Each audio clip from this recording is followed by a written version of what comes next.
Welcome to Out on the Limb with the Limb Junkies. Recovery, resilience, and the outdoors. We believe in the natural world as a therapy like no other, and we're here to prove it. Whether you're tethered in a hunting saddle, pitching lures into deep cover, or set up on a roosted gobbler, you're in the right place. This is a space for anyone who's found healing in the woods, foraging, fishing, hunting, and all of those wild things in between. We're building something here, and we want you with us. So let's gear up and get into it. All right, so today we wanted to paint you guys a picture of how it is that we have a connection to Vermont. And I know that you guys have seen our videos and you've heard us talk about our buddy Chad from Vermont, so I figured what better idea than have him on here and kind of introduce him to you guys. Hello, everybody. It's nice to be on. Yeah. Looking forward to doing this, and maybe more in the future too. Yeah, when you come down in the spring, we'll have to do one with me, you, and Bob sitting around talking about the hunt. Yeah. But so I wanted to dive into how me and Chad met. So my connection to Vermont is through my wife. Some of her family is from the Vermont area, and years ago, we talked about going up to Vermont. It's something that she grew up doing. Every year they'd go up to Vermont in the spring or the summer. So her grandfather that frequents up there and has a house up there mentioned that his handyman was a big hunter. And you never know how these kind of introductions are going to go. So anyways, we head up there for the first spring. Bobby joined me and we had done some e-scouting and looked at public lands and all this stuff. And we were excited and prepared to have to work our butts off to try to find some birds. So we get up there after a long drive, and her grandfather has Chad come over, and we meet. Seems like a great guy. Immediately we hit it off, and I kind of tell him my plan, especially about the public lands, and he kind of looks at me and smirks like, you crazy? Yeah, it was kind of different for us up here because we don't, our lands aren't really pretty much all public. Even the private land is public up here, unless it's, posted. Or normally you can get permission on just about anywhere you go up here. So it was a little different for us to work on on public land. Especially the piece of public I told you I was looking at. You were like, oh, you don't want to go in there. And public lands are pretty wild, so you have to really scout quite a bit and do a lot of walking around. So yeah, it's a little bit different than down there. That's for sure.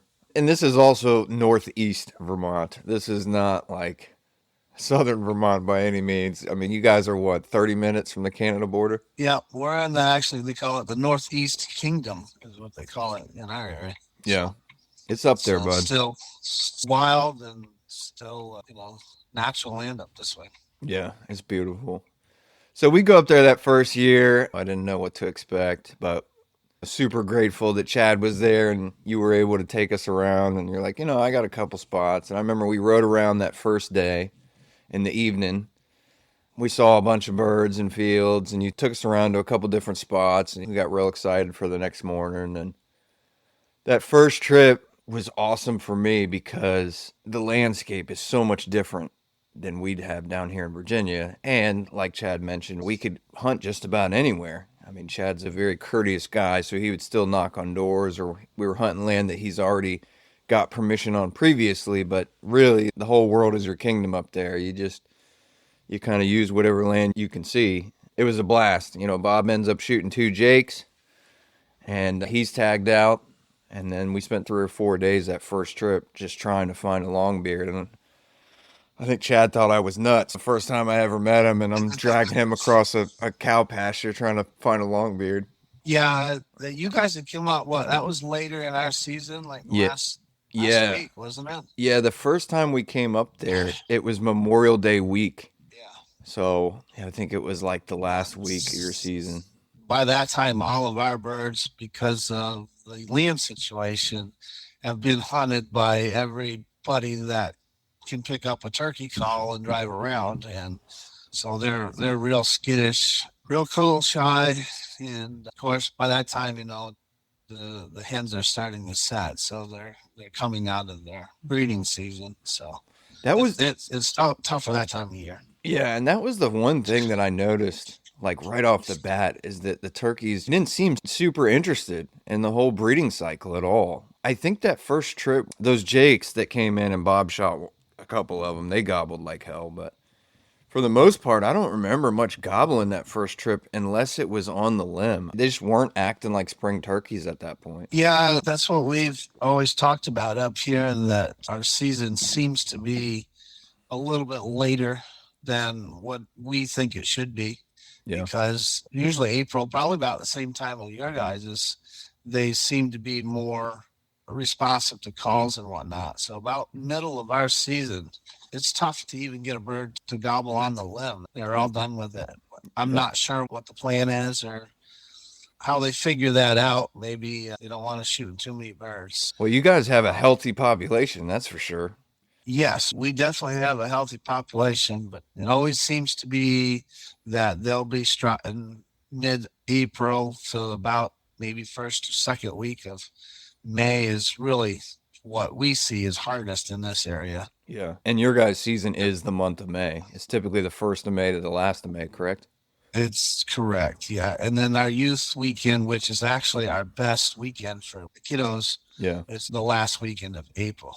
And that seems to be their peak of the breeding season here. Yeah.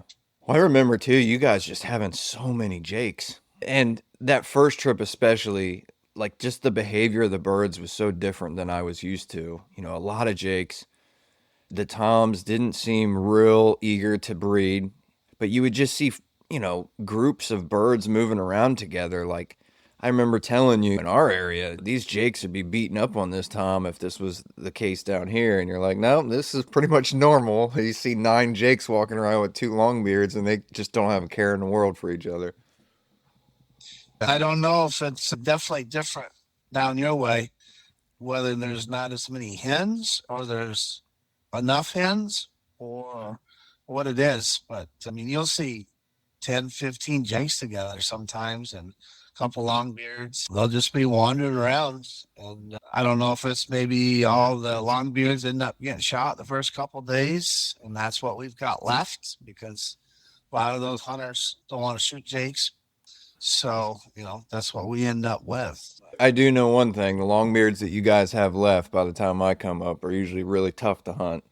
And that's kind of proven itself the last 2 Yeah. trips. But for me, I think that makes it fun. The first trip was great, especially the fishing aspect. You've come down here a couple times now and you see the difference in fishing, and it's hard for me to get real revved up about fishing. But up there, man, wow.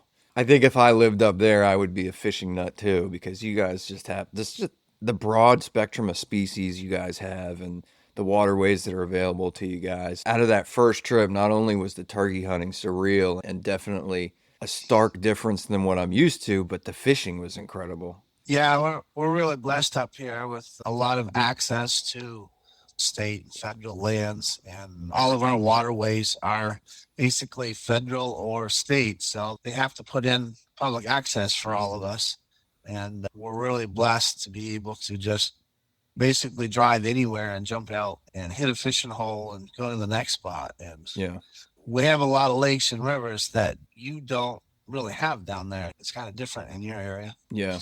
Yeah, it was cool. Even your, what you guys call brooks, which is a small creek to us. You guys have native trout just running around down there. So that first trip, I think, really solidified everything, man. It was from that point on, we were kind of meant to be buddies, I think. And you guys ended up coming down here that following fall, because that was another crazy thing I realized when I was up there is like, we spent, I think, 5 days up there the first trip, and I think I saw 1 deer. And I was like, man, you guys, where's your deer at? Yeah, we in this part of the country, we have a lot of land. So if there are deer there, you don't see them very often. And our population is not like down there. Of course, we have hard winters up here and a lot of predators. So it's quite a bit different for our deer population. Yeah. So you really have to work for them. Yeah. So after that first trip up there, I was like, hey, man, why don't you come down to Virginia? We got more deer than you can shake a stick at. Yeah, you guys are definitely blessed down there with your deer population. I don't know if it's a blessing or a curse now for you guys, but Yeah. Definitely have a lot more. I don't complain about our population. Wouldn't. That's why I come down there. So you end up coming down here that following fall, and you brought Josh with you, and I think that was a fun trip too. When you guys came down, I know that was a little bit of a shell shock for you guys too, because I'm like, so I'm going to put you in a tree stand, and you're going to sit there for 4 hours, and you're like, what? Our deer season up here is usually in the cold months. You'll get up and it will be 0 out, and to go sit in a tree stand for more than an hour or two is a real challenge. So to be able to go out and just sit in a tree stand and see all nature while you're sitting there for hours on end is pretty exciting for a northern boy. It was pretty good. I think we were down there. We were going to be down there like a week and a half, but we ended up leaving early because Josh, he likes to go to Maine that week too. Yeah, I remember that. He ended up shooting a nice buck in Maine that year, if I remember correctly. He did. Yeah. Very nice deer. Yep. Yeah. So then after that, you guys came down here for your first spring, and you brought Cody with you.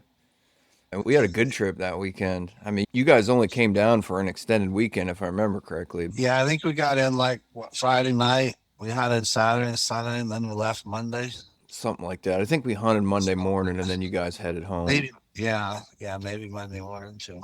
We were able to get your boy a nice bird up in the Shenandoah Valley. That was a great morning. I don't think you can ask for a better hunt, a better setting to shoot a bird, especially a Virginia bird. So that was a blast. Yeah, that was pretty amazing to have the mountain in the background there, Sure. going up over the valley on the other side. So that was pretty exciting. I know our mountains are like foothills to you guys, but you got to see what our mountains look like. And I guess the funny story too that is worth telling is we shoot that bird and we took our time with it too. I think we enjoyed the moment. We weren't in any rush, and I had a good morel mushroom spot out there in the valley that we decided we were going to go hit on the way home. And we're in the middle of the national forest, no cell service whatsoever. And my vehicle throws a belt in the middle of the national forest. So we had kind of a panic moment. Somehow we end up making it off that mountain all the way down to the nearest town and end up having a $500 tow bill from there back to my shop. So that was an adventure. It was a good thing that it went on top of the mountains there. So I think we coasted it pretty much all the way, didn't we? Yeah, and it wasn't a short distance. I feel like we went at least 5 miles. It was a long ways. Yeah. Luckily, that vehicle was a diesel and had a huge battery, but it all worked out. It was just funny. The circumstances of the day was very comical. Especially, we get back to my shop and my wife shows up in the Subaru wagon, and we all had to shove in it. And Cody's in the very back, the hatch part, just cuddled with his bird on the way back to the house. Yeah. Well, that's what makes memories too, when you have something out of the ordinary happen or anything like that. Because if it was just a regular hunt, you'd probably put it in the back corner and forget about it. That's what brings it out to life. We'll never forget that. So, needless to say, I think we've become pretty tight at this point. It's become pretty much an annual thing that you guys come down here in the fall and try to fill your freezer with some deer meat because we got tons of deer down here. And likewise, I like to come up there in the spring because our season ends and your season's still going on. Late spring, I feel like is, at least from my experience, which isn't very vast, I think I'd rather be up there in the late spring than any other time. But I think one of these days I will make it up there and try to track some deer with you guys in the frigid temperatures, but it just didn't happen this year. Yeah, I think that probably every southerner should try that just at least once and see if they like it or not. Then they'll probably decide that it's not quite for them. Yeah. Our deer population is sparse in this area and you have to travel a long ways, but fortunately the land up here allows us to do that at this point in time. Yeah. That we can travel for miles and miles and not see anybody, any houses, maybe a few logging roads. And you can find that stud of a buck if you want. You just got to work real hard for it. Yeah, and just chase them down. So it's so amazing to me that the turkeys survive and seem to thrive up there, though. Like you would think, man, just with the harsh winters, and we were just talking before we started recording that you guys have been below freezing since before Thanksgiving, and somehow the turkeys not only survive, but come spring, you guys got birds everywhere. And the deer just don't seem to multiply like the birds do. But, I'm not complaining. It's just one of those weird things that the wildlife is so different depending on where you are in the country. Yeah, and I think turkeys, they're adaptable. They like bird feeders. Of course, we feed our winter birds up here. So you'll have a flock of 50 turkeys at your bird feeder. We still have dairy farms in this area, beef farms. So they like to get on the cornfields and the hay fields and all that are still being worked. So we're thankful to have dairy farmers up here and beef farmers that let us hunt on their land. I think your bird last year was on a dairy farm, Yep. one of them, and he was pretty excited that we got it. And I'm looking forward to go there again because there's some more birds there. So Yeah. they don't take it as tough, I think, as deer because deer are browsers and grass and the buds and stuff. So they can't just walk into a manure pit and pick the corn out and walk up to a bird feeder. They're a little bit more skittish. So I think that's what's helped our turkeys survive the northern winters up here a little bit better. Yeah. Well, I guess that's a good segue into kind of the main point of having you on here today. I had an idea when we started this podcast. The videos tell the majority of the story, but there's so much more to them than the 9-minute video that we put out about a harvest. So this year there was 2 videos from last spring up there in Vermont that we waited to post this season before the season came in. So last week the first video was posted, and that's the dairy farm bird that you just spoke of. And then we have another video that's going to be posting this week, which was the consecutive days that I was up there hunting. And so I figured it'd be best to have you on because you were there and we can kind of run through the whole hunt of last year. We came up a week earlier because I remember you saying, or Josh was saying, like, hey, you should probably come a week earlier than you did the first year. It might be a little bit better. So instead of waiting until Memorial Day weekend, we came up the weekend before that. I think we drove up the 18th of May. So we were there 19th, 20th, 21st, and 22nd. And honestly, I don't think it was much different. The birds seemed just as uninterested as they did the first trip. But it was just me and you that trip. Bob wasn't with us. And don't get me wrong, I think the more the merrier. I think turkey hunting is really about camaraderie. It's very different than deer hunting in that aspect. But the first trip, it was me, you, and Josh, and Bobby. And you guys had your nephew come along the one day, which is great. Those memories will last forever. But I think just being me and you, we were able to kind of hunt a little bit harder. I ended my season in Vermont the previous year chasing those birds in that cow pasture because we drive around, and that's what's so crazy about hunting in Vermont compared to Virginia is if you're not on birds, you just drive around and you try to find them.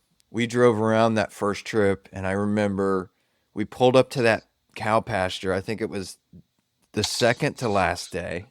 And remember that bird was sitting there strutting in the field, and we thought it was a decoy. About 150 yards up in the field, it Yep. was just sitting there like a decoy for 20 minutes, Yeah, 30 we minutes. we pulled over on the side of the road because there was a flock of birds in the middle of this cow pasture, and it's elevated. So the road is lower than this pasture, and it's a steady hill that goes up to like a wood line, and about halfway up the hill in the middle of this pasture is probably 8 or 9 birds, and they're all kind of moving around, but the strutter is frozen as can be. Like Chad said, for almost 20 minutes it seems like, and we're sitting there, me, you, and Yeah, Bob in the truck, like that's got to be a decoy, and we're looking in the wood line for a hunter sitting there. We're like, this can't be real.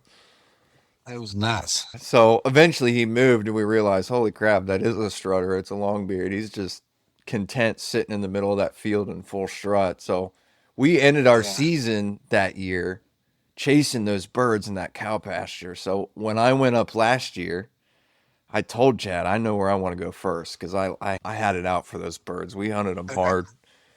So we started there, and I kind of had a plan in mind based on how those birds acted the year previously. So I said, Chad, I want to go there. I think if we set up in this hedgerow that separates the 2 pastures, I think that we have a good shot. And I remember getting up in there, and guys, This pasture is not easy to navigate by any means. You got to go through a ditch, crawl underneath a pasture fence, like a barbed wire fence, and then you're walking across this deep rutted pasture for, I don't know, 300, 400 yards until you get to this hedgerow where we're setting up. It's not easy walking by any means. No, the cows, those are beef cows in there, and they've got it all rutted up from just walking through the mud and in the wet pastures. So your feet are squishing and ankles are bending and everything else to get up into the spot that you had planned out from the year before. Yeah, and it's definitely a muck boot spot. And what's funny too is the very last day of the year previous, I brought my wife with me and I forgot her boots at home. I'm sorry, I should correct myself.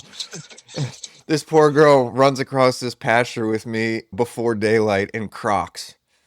So, Yes. so She's a trooper. she is. She's one of a kind. I was determined because just like the year previous, there's four longbeards that frequent this pasture. And like from all the other scouting that we do in that area, you'll find one longbeard and a ton of jakes. And but this pasture, there's four longbeards, and they were there the previous year. They were there last year, and it's like, man, these birds have to be killable. That proved otherwise again, but we started our morning there and the birds were roosted in a different spot. So our plan was just completely asinine. It did not work out. We heard a lot of gobbling. They were gobbling their brains out that first morning. Yeah, they were pretty receptive to your calling, that's Yeah. for sure. And Turkeys are habitual and they have their habit. And if they're not really excited about it, they'll just follow their same path every day. Unfortunately, their path to those two houses with bird feeders and then down to the manure pit down behind the barn. And we just weren't in the right spot to get them to come. We called, we had a couple jakes come in though. yeah, and we had that hen come in. Remember, she walked in and she mouthed off for 20 minutes and she was as close as like 10 yards to us. I guess we were hidden pretty well. Yes. She never Yeah, spooked. she was kind of miserable to us. So Yeah, but that was cool at least. We got to see a hen come right in and she mouthed off the whole time. Got some good footage of that. It's always fun for me to see a live hen talking because it always educates you on like, okay, if I'm going to call, this is a good example of what I should sound like. So I think we ended up leaving there because I had learned from the year previous that don't spend my entire time trying to hunt these birds because they could care less about me. So we ended up leaving there, and if I remember correctly, we just drove around for most of the morning. We went and got a biscuit and kind of just enjoyed the morning. Eventually, it started raining, and you wanted to take me over to the dairy farm where your daughter worked. yeah, I don't know how it is in Virginia, but when you have a front coming in or possible rain, it's a little tougher to get them to respond to calling, and they'll hang out in the trees longer too.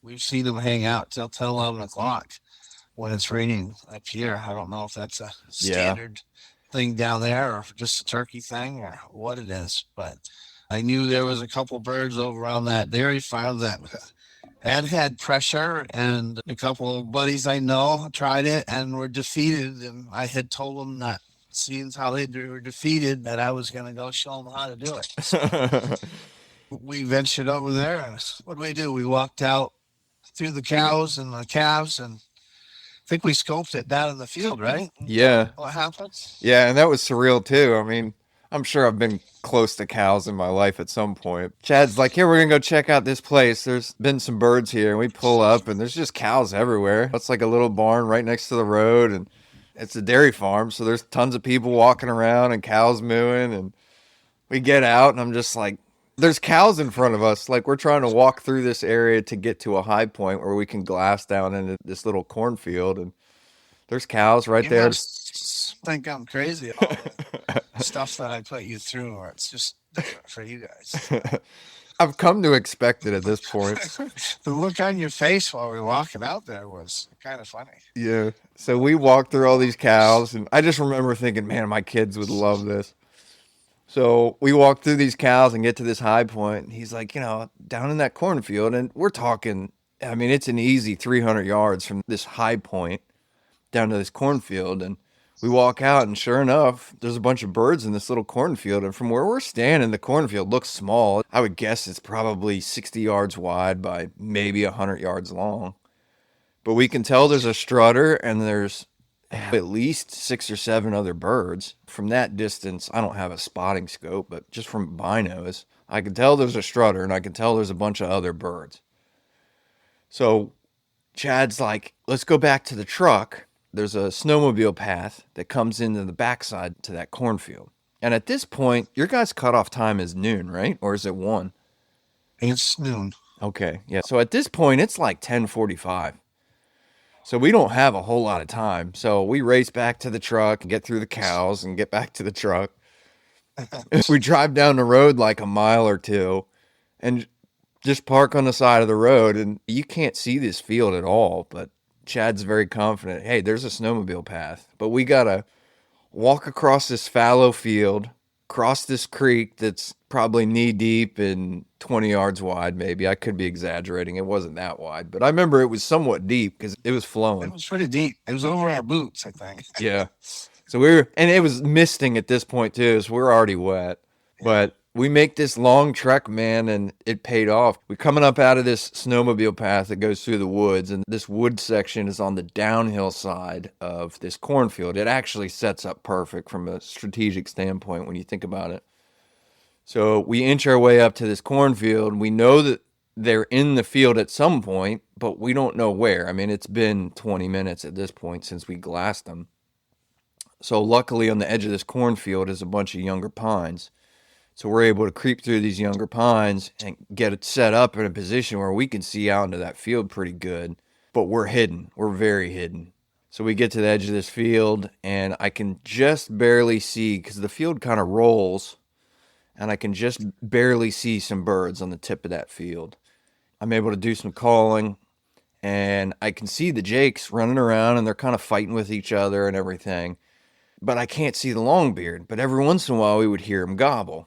So I'm doing some light calling and he would answer every once in a while. But slowly but surely, I think we piqued the interest of the jakes because the jakes all came up over the rise. And again, when we glassed these birds, I didn't know that they were all jakes. I mean, you can't tell from that distance in binos.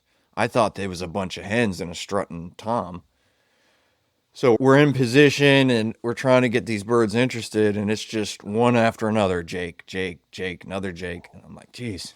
It's like jakes are an obstacle. Jakes are an obstacle in Vermont. Yeah. Like I said, when we came down there, we didn't, I don't think we saw Jake in Virginia, and we're so used to seeing them. Yep. And a lot of times you can get those Jakes, you get them fighting and they jump around like they were doing and get them excited. And then you can get the longbeards to follow them around. Yep. And that's pretty much what happened. You know, we were set up in a good position. Our hide was perfect. There's no way that they could have spotted us. You know, in hindsight, too, I wish I would have waited a little bit longer and let them come in closer. But we get set up and I'm calling and you hear a gobble every once in a while, but I can't see the longbeard. But these jakes, they get interested in me calling and they slowly but surely make their way over the rise and start making their way toward us. And I think the longbeard was like, nope, I'm not having that. If there's a hen over there, that's my hen. And the footage is not great. You know, again, hindsight, I should have readjusted the camera or got closer or whatever. But they come up over the rise and the longbeard follows and he ends up gobbling right out there in the field at like 40 yards. And it was pretty clear to me at that point which one was the longbeard. And I was able to take a shot at him and it all worked out. But I had spent the entire Virginia season without tagging a bird of my own. So this was the 19th of May, and I finally shot a bird. And he was a beautiful bird, farm raised, very Yeah. healthy, powerful. Yeah, it was a big bird. And I remember something really cool that I envy that you guys do is you have a tradition of taking everything to the game check station. So you're like, I think it'd be really cool if we take it down there and we get it weighed and we check it in person. It's kind of a tradition and it ends up in the books of everybody else that's checked birds in that year. They usually do a list and you get to sign your name next to it and see what your buddies have got. And It's a tradition. And I think that's cool as crap, man. I wish we would do something like that around here. I just think we have so many hunters and it's just gotten to be such a big thing that you don't really have places like that, at least around the area of Virginia that I'm in. I shoot that bird, and again, we take our time. We enjoy the moment. I had brought cigars, and of course the lighter was out of fluid, so we couldn't smoke a cigar that day. But we hiked back to the truck, and we had to cross the creek again, and that was really cool to get all that footage as far as what we had to do to get to where we were. And we get to the way station, and you guys just see this in the video. You could hang a moose on this freaking scale. Giant thing with a digital scale that you can hang a moose on. We get my bird up on there, and we had talked about, like, I don't know how much it weighs. What's the average longbeard weigh up there, you think? So I'm going to say the average is right around 16, 17 pounds Yeah. for a decent bird. You push 20, 22. That's a big bird for us around here. Yeah. We've shot longbeards that have never been on a farm or around houses, like way out in the woods, state land. They were 15 pounds, 16 pounds, but they had 9, 10-inch beards. Yeah. So it just all depends on where you're at. Normally around farms, you average like 19, 20 pounds Yeah. for a good decent bird. Yeah. So we go and we weigh it, and it was a 21-pound bird. I felt pretty good about that. And we worked hard for that bird too. It was no simple task to make a large loop around it, get to where we needed to be. And I think the stars aligned too, that we just were in the right place at the right time and made the moves that we needed to make and didn't hesitate. I think we both kind of share the sentiment that when it comes to chasing turkeys, you really want the game. We don't want to deer hunt turkeys. We don't want to just sit back and wait for them to walk by. But I think in this case, and even with the second bird to a degree, they responded. We influenced them to make the moves that they did. They can't all be gobbling coming through the woods down the gun barrel, but I feel in this case that felt like an earned turkey. Yeah, it's definitely a more enjoyable hunt when you actually have to work for it. Nothing should come easy when you take game. Exactly. Just being able to hear a bird once or twice gobble, and with a shotgun, you got to get them into a certain range. So even if they're not gobbling, you can convince them to get in with that range and still take them. Sometimes it's like you said, it's not quite as fun when they gobble 100 times and they're strutting around and whatnot, but you still influence them enough to get within range to make a decent shot, and it's still a lot of fun. And again, we're dealing with birds that have been pressured and hunted already for a couple weeks. So we went fishing that day in the afternoon and caught some smallmouth out on the river, and that was great. So day one was a blast. We get up there and we're able to find a long beard and get on it, and we had some success on the river. I remember it rained like crap the rest of that day too. And at this point, I wanted to try to get you a bird. I wanted you to shoot one. And day two, I don't remember where we started the day, probably one of your spots that you frequent. And we had no luck in the morning. Seems like a tradition that we'll start driving around and we'll end up going to get a biscuit at the country store at around 9:30, 10 o'clock. It's kind of like a morale booster. Like, all right, we've got no action going on. It's time for a breakfast sandwich. Fill the tank up. Yep. Get a So, drink. yep. So we drove around. Day two, we found the birds down there in that cornfield by the river. Yes. We drove through there, and they were in one of the neighbors' backyards. I remember we drove by a couple times, and we started thinking Yep. about, like, how do we get to them? And we're looking on Onyx, and I noticed below that neighbor's backyard was a big cornfield that almost went down to the river. And I was like, Chad, we got to get down there. So we find a place to park. We mosey our way down to this cornfield. Where we park is way above this cornfield. So we got to make our way down this hill. And it's probably a 150-yard walk from where we parked to this cornfield. And we're able to skirt the edge of this gravel road in the woods. We make our way through the woods, and there's a big berm that goes up before you crest that berm into the cornfield. And we're able to pop up right there. And sure enough, there's a longbeard at the other end of this cornfield, probably 200 yards away. And he's got a hen with him. He's gobbling, he's strutting, and it's just him and one hen. We set up. I remember calling to this bird, and he would respond, but he had a hen with him. We watched this hen walk away from this longbeard and go into the woods. We're assuming she went to nest, especially at this time of the year. And he stood out there strutting and looking our way and gobbling, and he starts running right towards us. And I remember thinking, like, oh man, this is it. This is going to happen. He ends up skirting us for some reason. I still don't know what happened. He didn't see us. He wasn't spooked. Yeah, he didn't like something or something just didn't tweak him enough to come in to range. I don't know. He was probably what, 70 yards or so, something like Yeah, that. They always seem to hang up about 60, 70 yards. So, I think he saw more turkeys because we're set up on the edge of this big cornfield, and then it bottlenecks down, and we're in the woods. We're tucked in this like hedgerow between two cornfields, but it's steep. We're standing on an embankment. I mean, this embankment is probably 45 degrees or something. And he kind of skirted us just out of range and went into the adjacent cornfield and just ran right through it. But he was stopping and strutting as he's moving. So it's not like he was spooked. He wasn't getting the heck out of Dodge, but for some reason he decided he was done. And, had we been in a different position, I think you probably could have taken a poke at him. But just the way we were set yeah. up, it was just too far. Yeah, and it's possible too because of the house up on the hill there might have been a dog in the yard or coyote. We've seen coyotes out hunting, so something might have just distracted him enough that he didn't feel comfortable. Yeah. And we ended up ending our day there because we sat there watching him and trying to get in position for the last hour of legal. I remember being really bummed because he put on a hell of a show for us, and I thought we had a real chance. But he walked out of our lives, and we called it a day, and probably ended up fishing the rest of that day too. I know one of those nights, I can't remember which one it was, but we ended up down there near that cornfield. And remember, we saw like 10 or 11 jakes in that cornfield? Yes. I don't remember a single longbeard being with them, but we watched these jakes walk through this cornfield and inevitably head to roost. They exited the cornfield toward the river, and it's like, well, they're not going to fly the river, so they got to be going to roost. But it was like 10 or 11 jakes. It was like completely mind-boggling to me. Like, how do you have this many jakes in one spot? I think that must have been day two. We went down there in the evening to try to roost because we had seen the one longbeard that skirted us, and there was at least two other ones that we saw in the person's backyard. So I'm like, there's definitely longbeards down here. We tried to roost. We saw all those jakes, and it was like, holy crap. This is what we're up against. There's a ton of jakes in here with these longbeards. And we know there's some hens. We saw one. And at that point in time of the season up here, they're pretty much nesting. I'm not sure when they start nesting in Virginia, but by that time, the older hens, I think, are setting.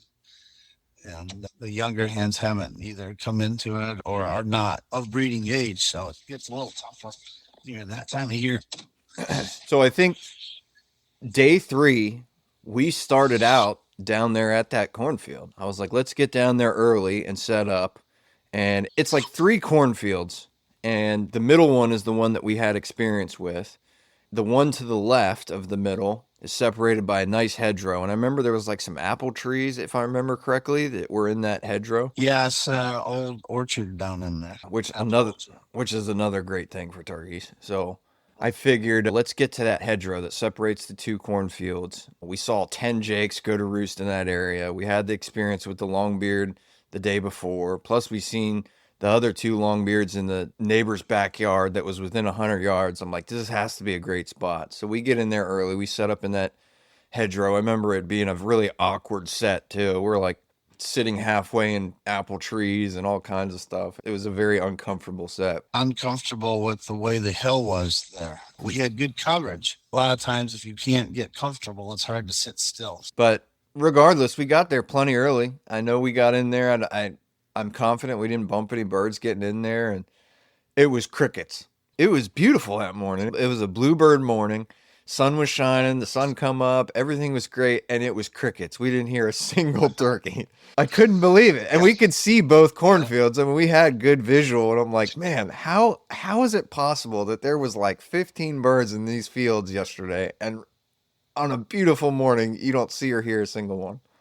You'll have that from time to time. You feel like you know what you're doing, and they humble you real quick. So we started the morning there, and it was an absolute dud. Like I was in disbelief that it was a dud, but it was. So, all right, back to the truck. Let's go get a biscuit. Let's improve our spirits, and we'll start making our rounds trying to locate another bird. And we drove all over the place that morning. I remember we went down to the power plant area and we went to one of your goose hunting spots that was near the river. And we went all over the Yeah, place that morning. that was a tough one. They just didn't want to respond. But inevitably, toward the end of the day, we have to head back toward the area that we're staying at, where you live and where I'm staying at. And we drive back by the cornfield that we started the morning at, and we see birds circling the edge of the cornfield. And I'm like, you gotta be kidding me. We were just here and there wasn't a peep. So I remember we stopped and we glassed, and there was one longbeard in the bunch. I think it was 5 birds. And they're literally walking the perimeter of this cornfield, and it's like a semicircle. So we can see them walking toward the right. And I'm like, Chad, if we hustle, we can get down there, get into a good position, and cut them off before they make their way all the way around the edge of this cornfield. And that's what we did. I don't know how we managed to pull that off, but we somehow made it down this hill without them seeing us. Popped up over the little berm there that is on the edge of the cornfield. And it was a very similar spot that we were the morning prior. But we ended up moving down to the corner, kind of closer to where we set up that morning in that hedgerow. And sure enough, by the time we get set up, they're coming. Like they're within 50 yards by the time we settle where we're at. And what did you call that? Buckthorn? Is that what that bush is? Yeah, we Yeah. have a lot of invasive buckthorn is up here. Yeah. And it's Real thick. thick. It's thick. I can kind of relate it to like mountain laurel. It's like a low, bushy tree, but we're tucked under one of these buckthorns with, again, all the cover in the world. There's no way we'd get spotted. So I sit back deep into the buckthorn with the camera set up, and you're sitting on the edge there. And these birds move by us one by one, and they're within range, but out of luck, the jakes were right in the way of your shot to this longbeard at like 25 yards. They were like herded up, like right there. I mean, they walked right by us. Perfect. I mean, the plan worked perfectly. Had it not been for these jakes, you would have shot a longbeard that morning, but you just didn't have a clear shot. And eventually they cut the corner of that field instead of continuing to move on the edge where you probably would have been able to try to get a shot. They cut the corner and start walking away, and you end up taking a shot when you can. I think it was further than you expected. It's kind of deceiving depending on how you set. Of course, with the fields rule up here, they're not, like flat like you guys are used to. So when we paced it off, it was, 70 yards. So it was a little bit further than Yeah. should have been taken. What was really interesting about that too is you take a shot and the birds scatter, but the longbeard flew closer to us. Yeah. He flew closer to us. I remember when I was editing the video, if you look, and it's probably hard to see in real time, but you shoot, they scatter, you rack to get a second shot, and right as you go to squeeze your second shot off, he takes flight. And I believe that if he would have stayed put for another half a second, you would have shot him. Yeah. So Yep. he takes off. We're definitely dejected at this point because it's been a rough morning. We had an opportunity, just the way it worked out. We did not get a clear shot. And I know you're an ethical hunter, that you wouldn't try to do something that you would believe would injure a bird. We spent a good amount of time looking to make sure that we didn't injure that bird, and we stumbled across a bunch of morel mushrooms. So then it quickly turned into a mushroom hunt. Yep. Legal time ended, and we scoured that area for some mushrooms, and we ended up with a handful of them too. So that was good. And I think that was the best weather day that we had. It was beautiful that day. That was a beautiful spring day. Yeah, we ended up fishing again. Yeah. So day 4 comes. This is the last hunt day. I think this was like a Thursday, if I remember correctly. We had planned to leave Friday morning. So Thursday is our last day. We didn't roost birds Wednesday night.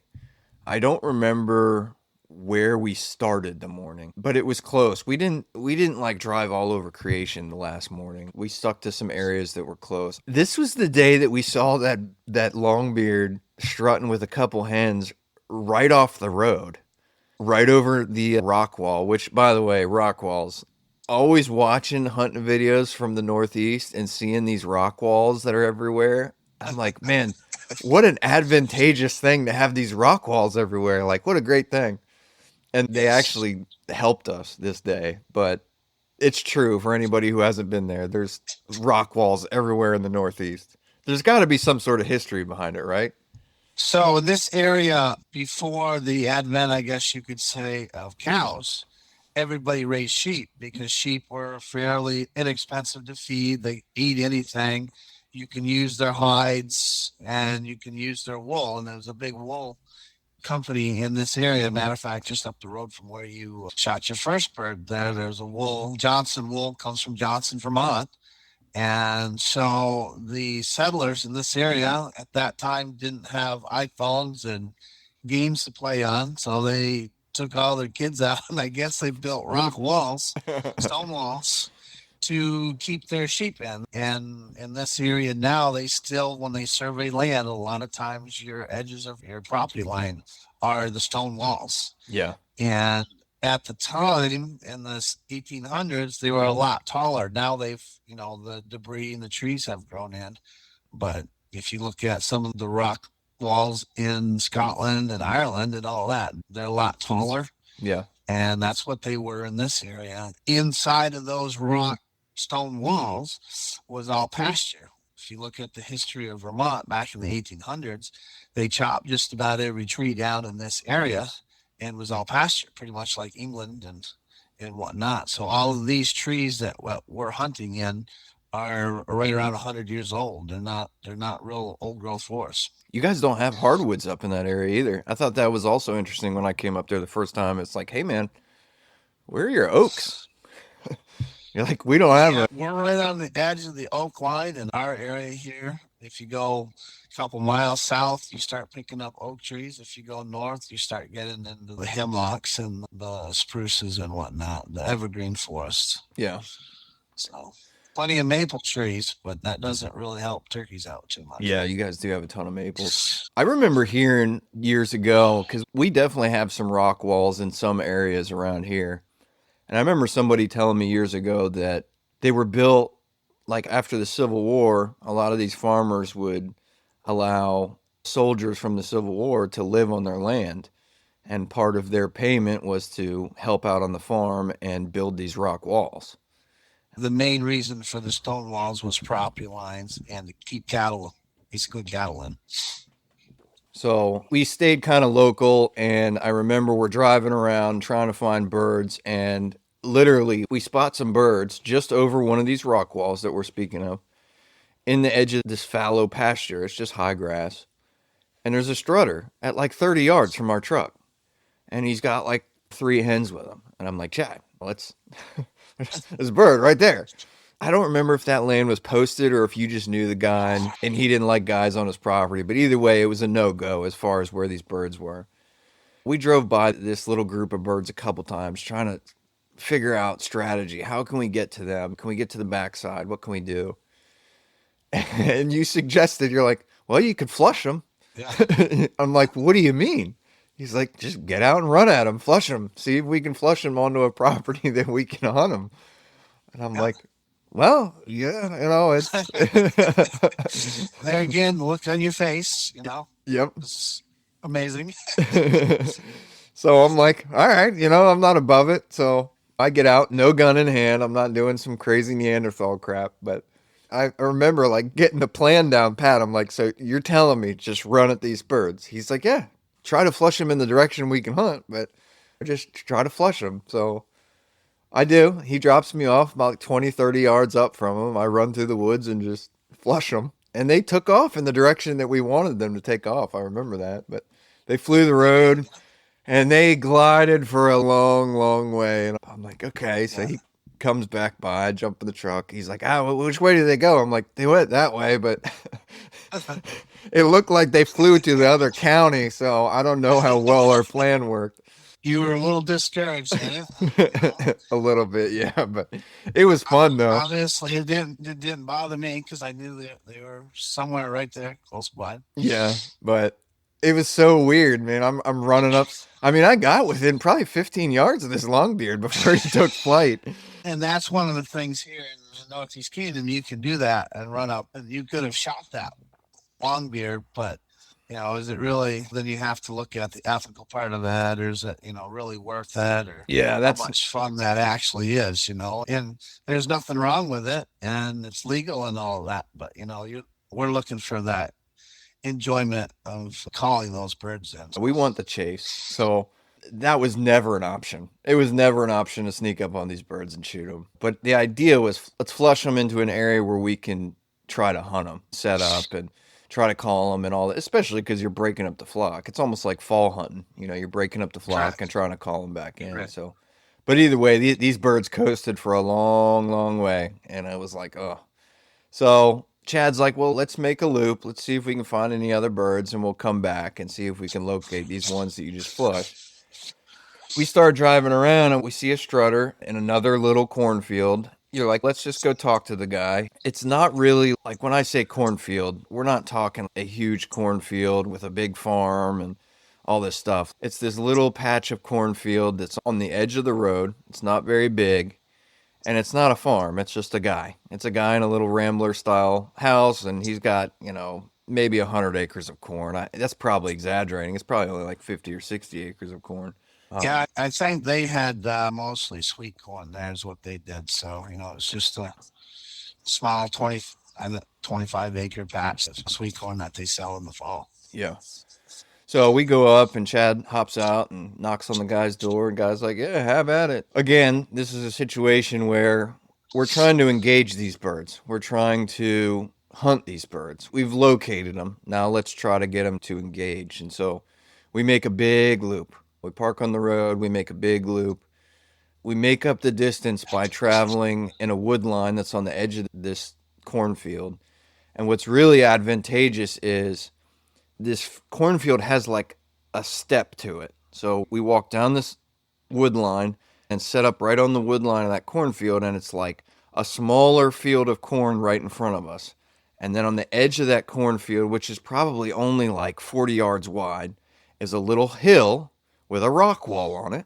And then on the other side of that little hill and rock wall is the main cornfield where the birds were at. So we sit back, and the idea is let's try to call these birds down into the lower cornfield by us. So we set up and we make some calls. And I remember him gobbling a couple times at that point. We can't see these birds, but we know they're out there in this upper, higher level cornfield. And they're probably 100 and some odd yards away. But we call, they respond.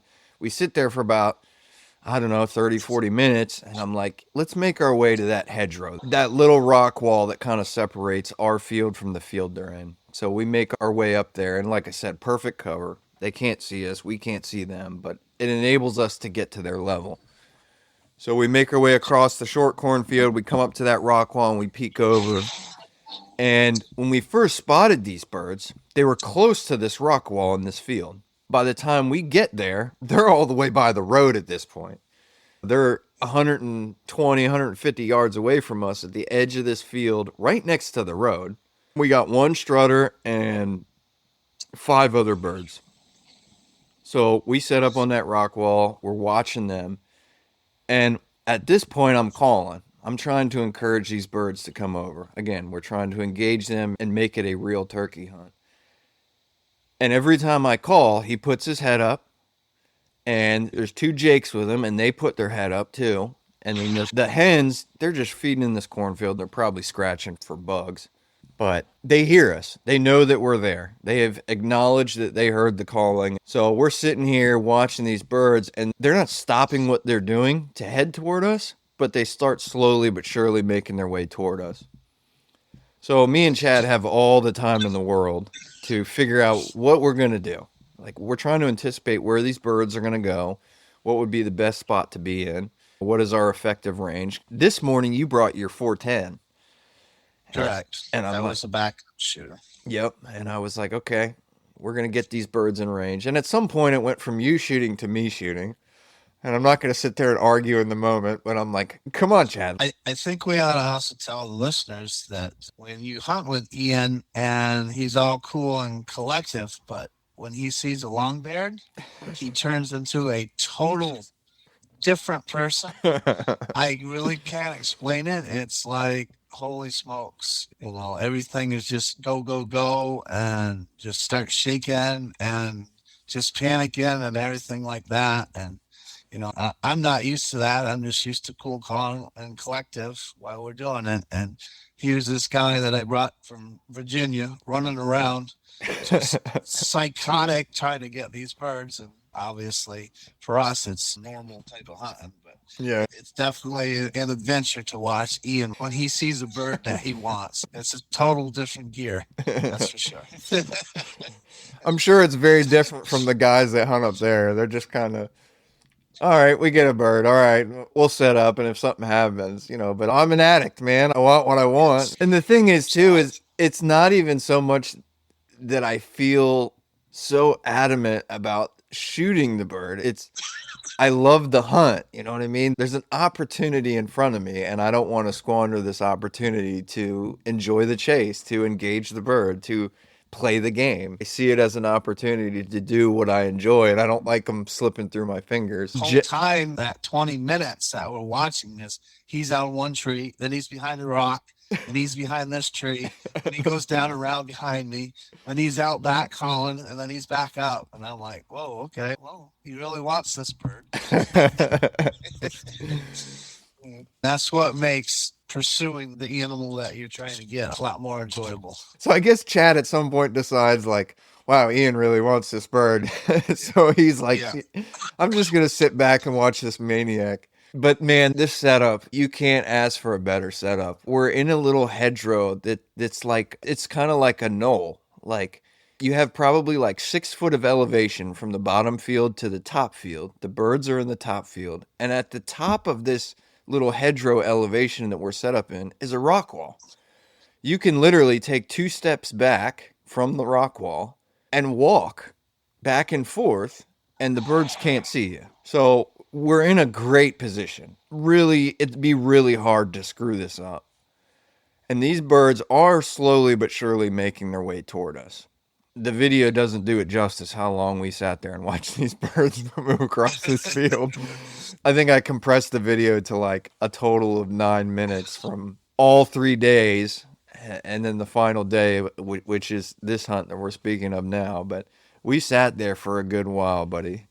And Yeah, what we were up against the clock there too. Like every hawk, we decided we were up against the clock. I think by the time you knocked on the guy's door, I think it was only like 8:30, but there was a nor'easter coming through that day. Remember? Oh, that's right. Yeah, and it was downpouring afterwards. We weren't against the shutoff time. We were up against the front moving through that was going to be, Front. and at this point, toward the end of May, and they're calling for a nor'easter in Vermont, and I'm thinking, I do not want to be stuck in Vermont when a nor'easter comes through in May. So Yep, we weren't really up against the shutoff time, but we were up against a that's right. weather front. It was a situation where if we would just exercise patience, I think that we were going to get an opportunity. And it played out. I mean, these birds slowly made their way through the field.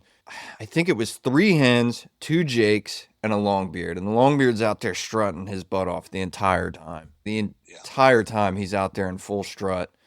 I remember at one point we had another bird gobble like way behind us. That was probably the one you flushed. Yeah, probably because it was around the That corner was, and like up over a hill.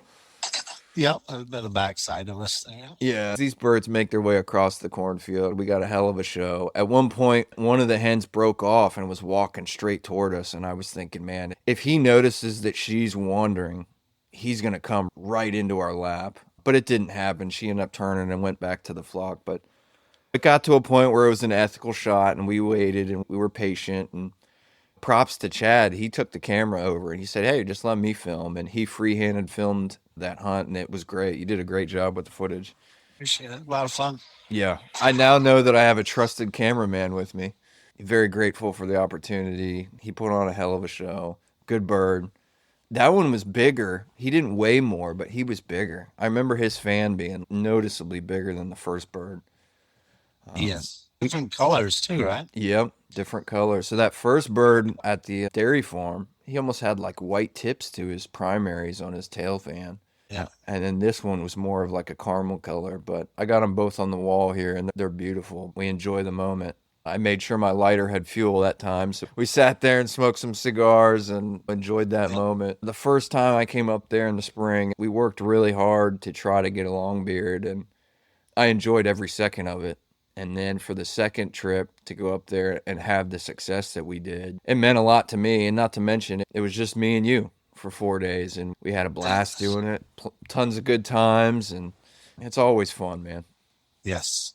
It's always good to get out in the outdoors and Absolutely. see what's out there. You always learn every time you get out there. You see something different. Exactly. And I remember, Environments changing and growing and yep. whatnot.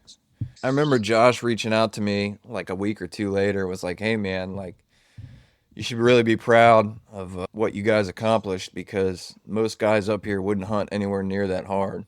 Yeah, we put in the time.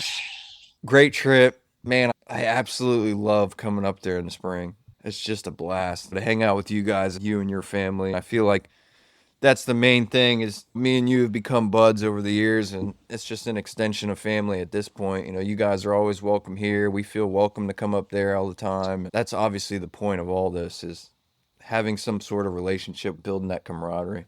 It also makes it easier to hunt in different states Yep. when you have connections and whatnot. Makes it a little more successful.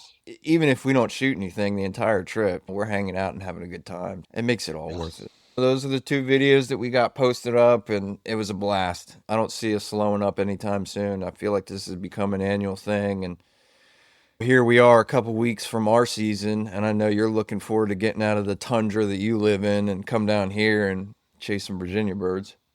Yes, it'd be nice to see some green. Your leaves out probably down there. Yeah, we're starting to green up. We got certain flowers are starting to bloom already. I was telling Chad before we started recording, it was in the 80s last week, and then 12 hours later it snowed. So that's Virginia for you. You guys are just cold and stuck in snow for months. We have this weird fall spring where it'll be really, really warm and then it'll snow. But anyways, I appreciate you coming on, buddy. No problem. It's enjoyable. Hope to do it again. I'm sure when you come down here, we'll have a blast and it'll be a good time. I'm starting to get my stuff loaded up now. Make sure the shotgun's sighted down and ready to go. Both me and Chad are switching over to red dots on our shotguns this year. Gonna give it a shot and see what it does. I appreciate you coming on, bud. I'm looking forward to you coming down in a couple weeks, and you just got to survive the tundra a couple more weeks, man, and then you got some warmth in your future. Yeah. It's coming. It won't be long. Exactly.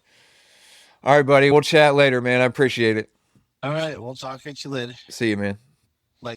All right. That wraps up this episode. Appreciate you guys tuning into the YouTube channel and watching the videos that we spoke about today. Hopefully you guys get pumped watching them and get excited for the spring that's coming. Until next time, we'll catch you on the flip side. Thanks for going out on a limb with us. If this episode hit home, share it with someone who needs to hear it. Find us on Instagram, YouTube, and Facebook, and follow along for more. Until next time, keep your powder dry.